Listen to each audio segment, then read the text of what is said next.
As we continue on to practicing with a partner, first of all, we will start with the bow. So bowing to a partner, the feet are quite close, almost together. Normally as you bow, you bring the hands flat on your thighs. The depth of the bow, how deep you bow, depends in the Japanese culture on what you want to express, whether very deep gratitude or just a slight hello. So it can be very, very tiny, very short. If you're in a rush, it can be deeper to show that you're really ready, to show that you're ready. Or if you really want to thank a partner, you can go all the way down. But normally in Aikido practice, you won't, during training, you won't need that. At the same time, when we speak about the martial mentality, if you always want to keep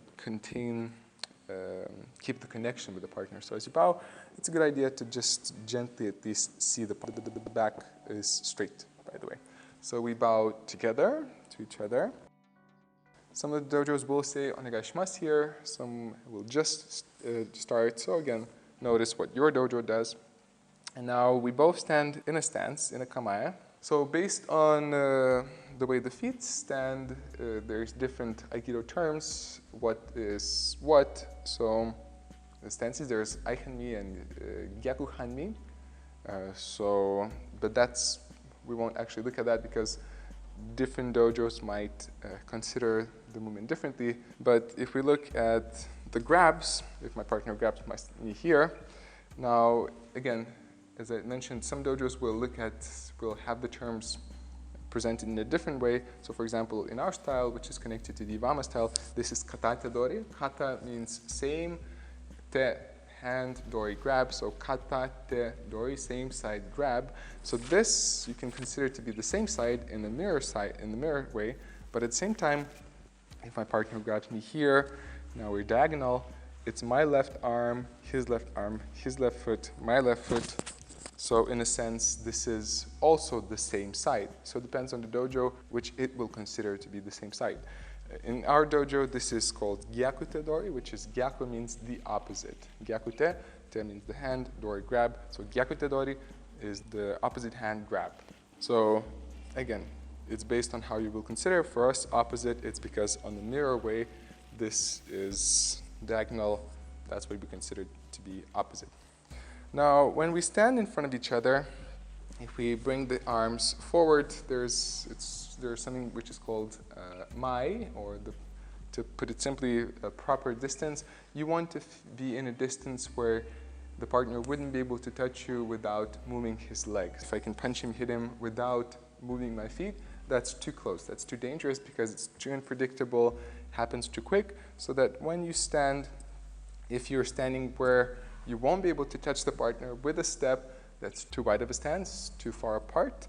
But if there's a distance where after one step I can actually touch him, that's the proper mai, that's the proper way to stand. As we move on, we will look at some of the basic attacks in Aikido. There's a good number of attacks, but at the same time they're limited. There's no kicks. But many of the Aikido attacks are grabs. So we looked at two already. There's in our dojo considered the katate dori, where you grab just above the wrist. The opposite side is gyakute dori. Now as we continue on, there's also means the dori, the shoulder grab. Now if you add ryo, which means both, so ryo katadori, both shoulders grab, feet stay the same. Same with the hands. If he grabs one hand, it's katate dori. If he grabs two hands, it's ryo te dori. Ryo both, te hands, dori grab. So ryo te dori, both hand grab. Also you can grab one arm with two hands. So here, he grabs like a sword. This is called moro te dori. Again, there's the te, there's the dori. Now notice here that my thumb is pointing down. That's because now my elbow is pointing up. And if I try to touch him, he can push me back. If my thumb is up, my elbow is down, now I can bend the arm. And if I try to touch him, I can bend the arm and he can't keep the distance. So this attack doesn't really make sense because he can't hold me. So either when he grabs, either he turns around, or if I'm a nice uke, I give him the arm in that way. So there's also mune dori. Mune is the lapel. So he grabs here. Most of the times they're going to be standing on the same side. He grabs the lapel right here. Also there's grabs from behind called ushiro. Ushiro means back in Japanese. So if I turn back, I present him both arms. He grabs my both hands, my both arms. Normally I give the hands already pointing forward. So that's looking into the future. As I step back, I want to have the space to turn the hands so that I could lift his elbows. So that's the main reason why I'm presenting the hands forward. Also with the feet, his same foot is just behind me.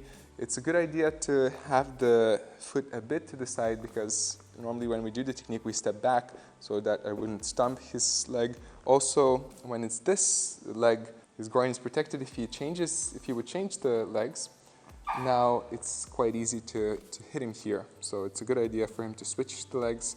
Here he's more protected. Also there's the ushiro ryokata, so the shoulder grab from behind. And there's also the eridori, so just grabbing the lapel from the behind. And the last one, ushiro kubishime, is when he grabs part of the lapel and the hand here. So now it's a mix of two different attacks. So these are the grabs, and also there's the strikes, there's the punches. There's less of them, but still they are important. Most of the times when you hear the attack tsuki, some people say tsuki, but actually you can, most of the times Japanese pronounce it tsuki. It's written tsuki, but you can pronounce it simply tsuki. So the tsuki is normally chodan tsuki. It's the core, the punch the core. Oftentimes you go for the solar plexus. So there's different ways you can do the tsuki, do the punch, but most of the times you'll start with legs diagonal, the opposite stance.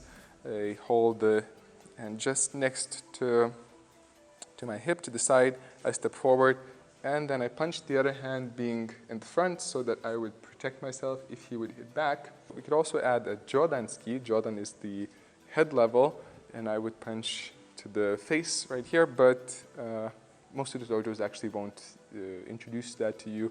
They'll go just for the chodan tsuki, which they'll call simply tsuki. So now there's also Yokomen Uchi.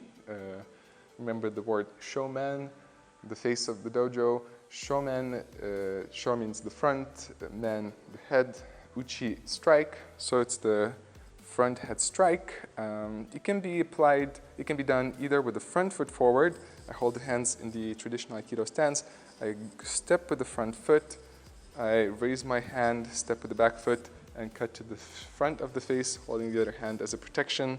It can also be done with the back leg forward.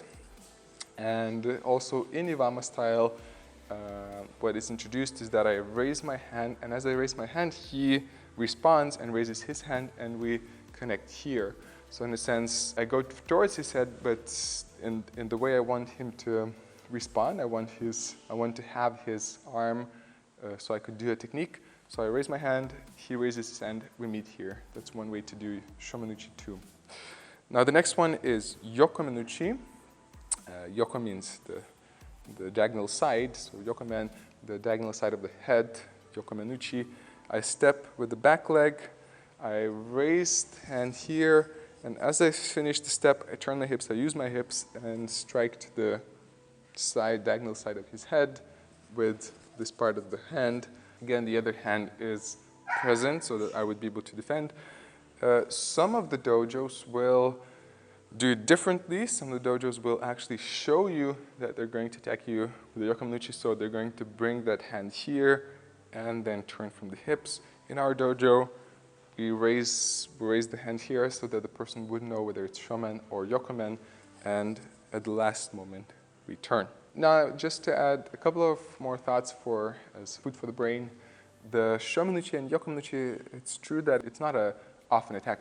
You won't see many people striking from above or striking through the side, but you don't have to see these as specific attacks as they are. Again, you have to remember that Aikido is based on the tradition of the Japanese, the samurai culture, and a lot of these attacks come actually from the sword. So if I would have the sword, there would be a straight cut down, there would be a diagonal cut through the side, which then translates to the hands, so that if you're able to deal with the hands, then you're able to deal with the sword.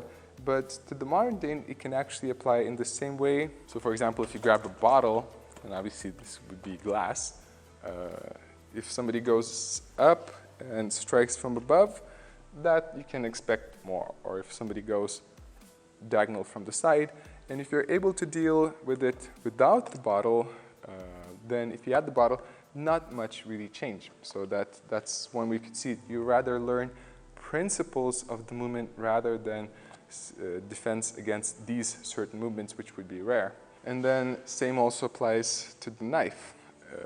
Somebody could strike from above with a knife or from the side. So basically, again, you're not learning a specific attack, defense from a specific attack, but rather a principle of a certain line. So also just to add a couple of more attacks, one of them is also kata, Dori, Menuchi. So kata Dori, as you already know, is the shoulder grab. Menuchi is the strike to the head. So he grabs my shoulder, and I initiate a shomenuchi for him to defend himself. And oftentimes there's also going to be a punch here, and then I go from here, so it's more of an Iwama attack. And also the Shiro attacks can be done from a distance. So normally I present the arm, he grabs the arm and he goes around to grab the other one, so he would hold me here for the next movement for his own reasons. Same would apply for the shoulder, one shoulder, two shoulders. And obviously I would respond here, but the attacks, they can also be done from a distance.